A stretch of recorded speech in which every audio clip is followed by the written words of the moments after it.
Dani, ¿cómo le va? César, gracias por atendernos.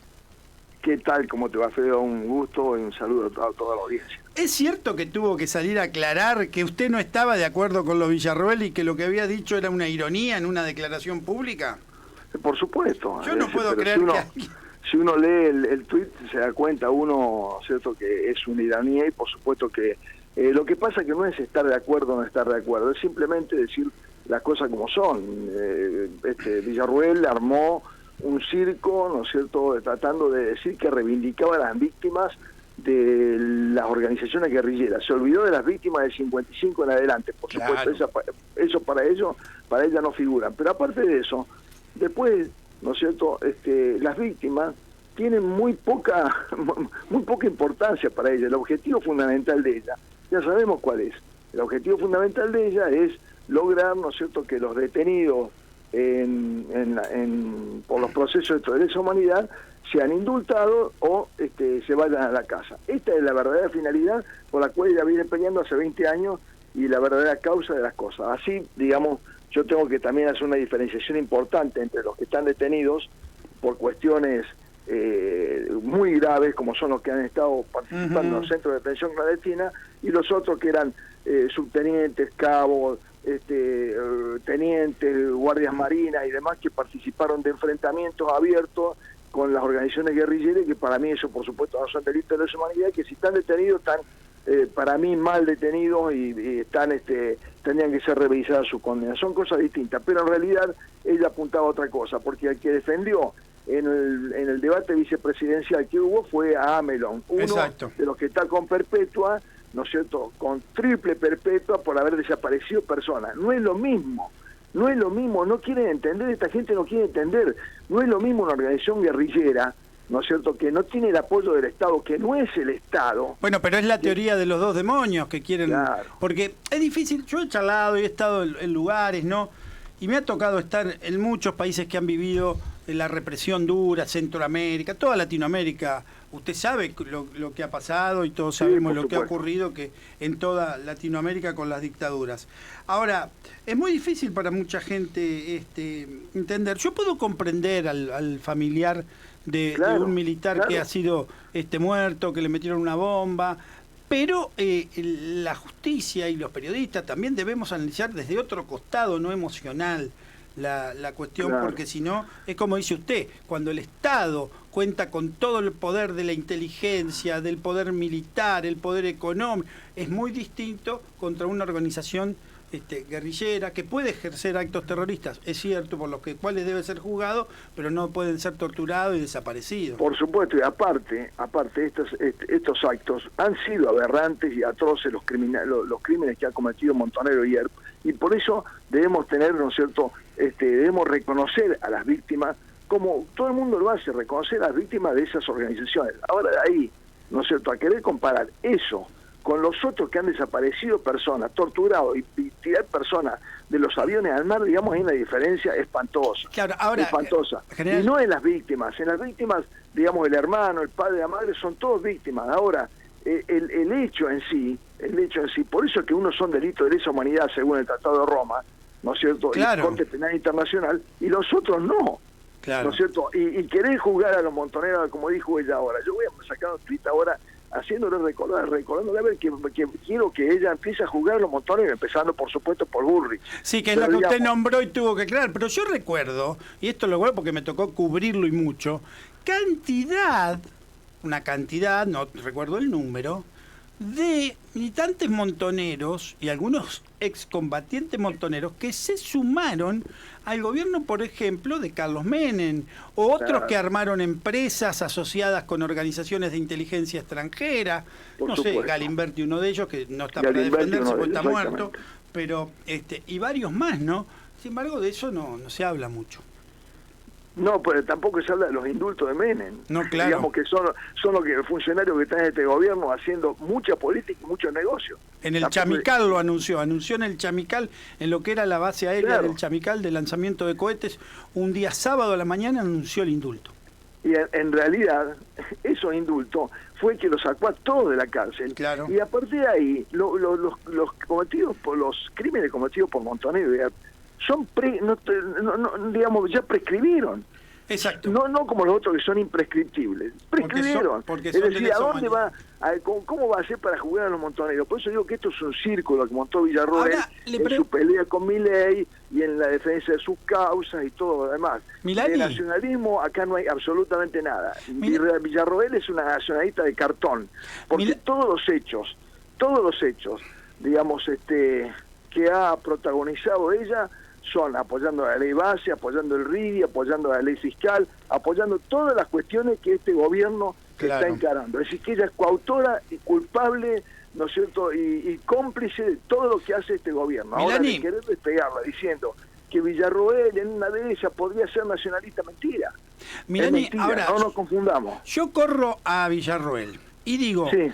Todavía no hay un debate pendiente que ojalá se zanje alguna vez. Mejor que vayamos para adelante y podemos, mientras tanto, ir zanjando algunos debates propios del peronismo y propio del peronismo de los 70, mucho más interno, en el sentido de que las vanguardias y las bandas armadas de montoneros, el ERP era otra cosa, era la izquierda, el origen radical allá santiagueño con Santucho y otros dirigentes, pero digo, ellos se levantaron contra la figura del general Perón.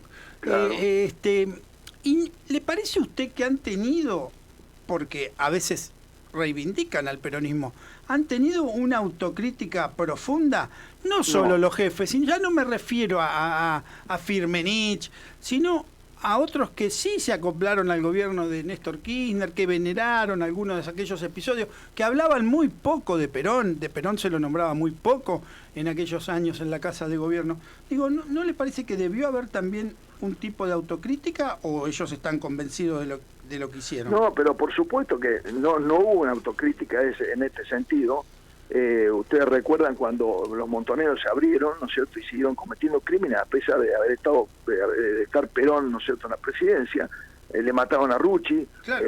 Produjeron el ataque azul, el ataque a criminales, hechos criminales, claro, atacando unidades militares, matando militares, etcétera. Es decir que con criptos también. Ellos colaboraron, como el otro día me mandó un mail, el otro día uno que fue participante de Montonero, diciéndome que la organización, le digo, los soldados de Perón lo traicionaron a Perón, quedaron algunos soldados con Perón, los otros traicionaron a Perón cuando Perón asumió y siguieron cometiendo o siguieron, ¿no es cierto?, en la lucha armada. Sabía que eso en definitiva iba a traer acarreado, digamos, iba a traer, ¿no es cierto?, como consecuencia que los otros soldados, porque él hablaba de los soldados de Videla, el otro soldado iban a tomar el poder, o qué pensaba que iba a pasar. Ahora, Perón cuando habla de esa diferencia, que se los plantea a los diputados de las vanguardias y demás, de la tendencia, después de la muerte de Rucci,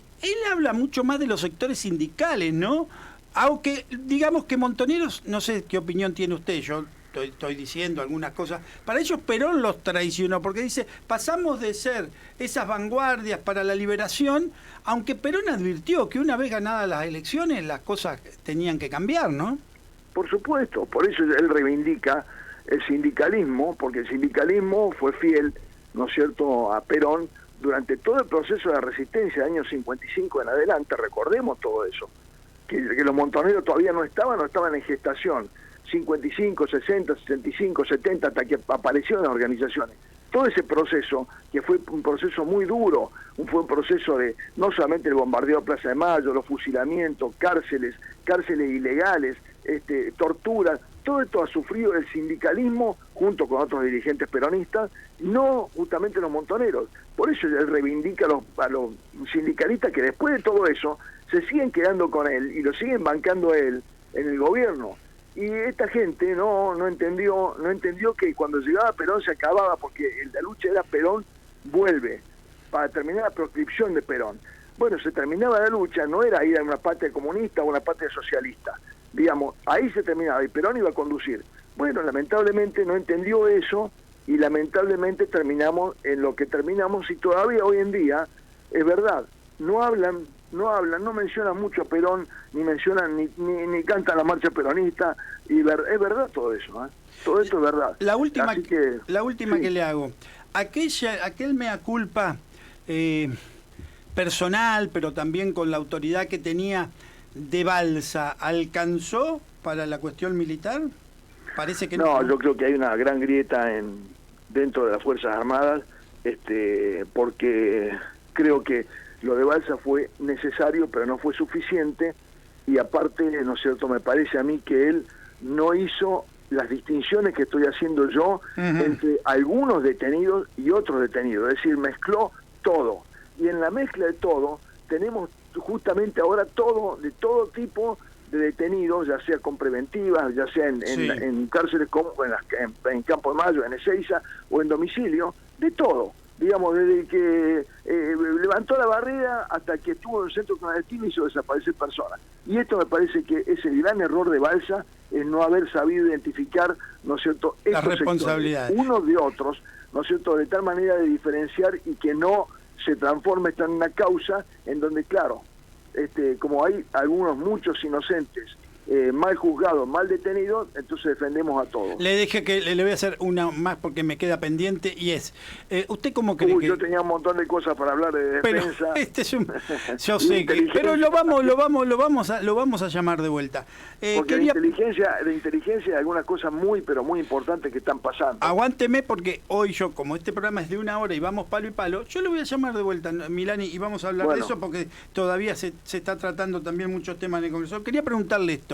¿Cómo cree que evoluciona o involuciona el gobierno de Milei y algunos en el gobierno que hablan de intentos golpistas?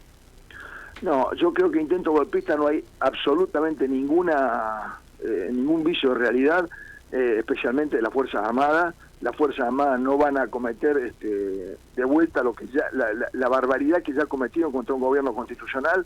Yo creo que acá vamos por otro lado. ¿Cuál es? Acá vamos por otra salida. Como dijo el gobernador Quintela hoy, y que yo quiero que, por favor, que entendamos lo que están diciendo los gobernadores, que son los que están palpando, digamos, al pueblo.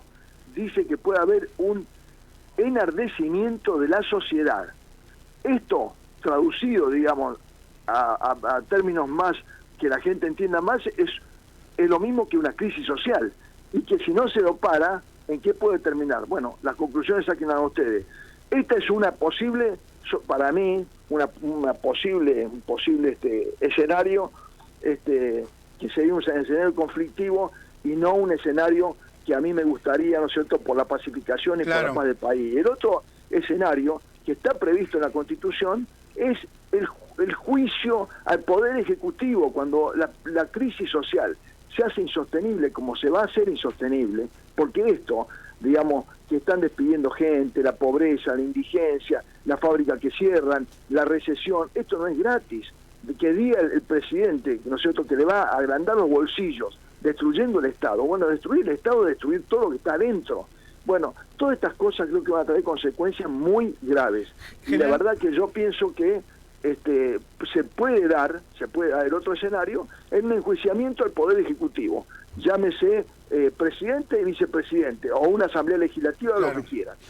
Muchísimas gracias por hablar con nosotros, y le prometo que lo vamos a volver a llamar para hablar de esos dos temas de defensa y situación de los servicios de inteligencia. Muy amable. ¿Sabe por qué le digo que es importante? Porque lo hablan poco. Sí, se habla poco, pero está en el tapete político a full. Yo ayer lo traté. Muy amable. Bueno, hasta luego. Un abrazo para todos.